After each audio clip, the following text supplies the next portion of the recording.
Muling nabuhay ang usapin ng flood control scam at mga anomalya sa pambansang budget matapos magsalita si dating House Speaker Pantaleon Bebot Alvarez. Sa kanyang panayam, malinaw niyang ipinakita ang malaking kaibahan ng pamamalakad ng Kongreso noong panahon ng Duterte administrasyon kumpara sa kasalukuyang pamunuan ni Pangulong Bongbong Marcos Jr.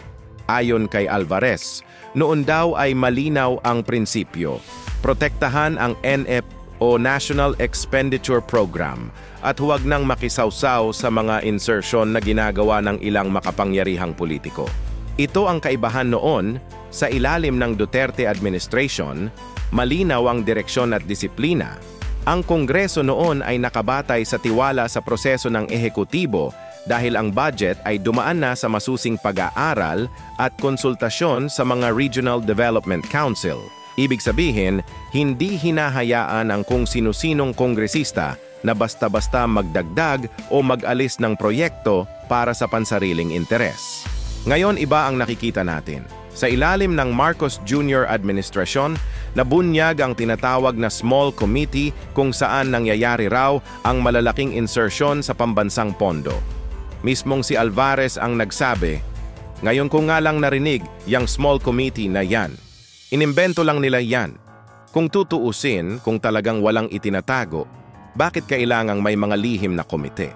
Dagdag pa rito, malinaw na mismong mga kontraktor tulad ng mag-asawang Diskaya ang nagpatunay kung paanong ginagamit ang kanilang kumpanya para ipasok ang budget na napupunta umano sa bulsa ng ilang kongresista at opisyal.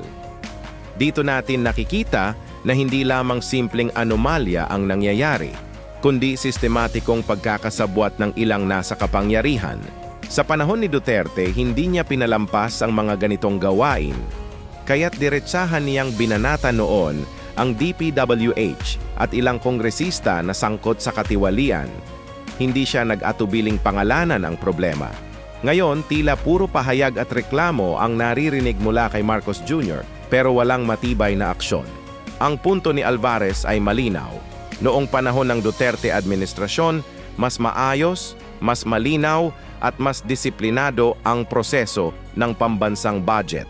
Ang layunin ay serbisyo sa tao, hindi sa bulsa ng mga politiko.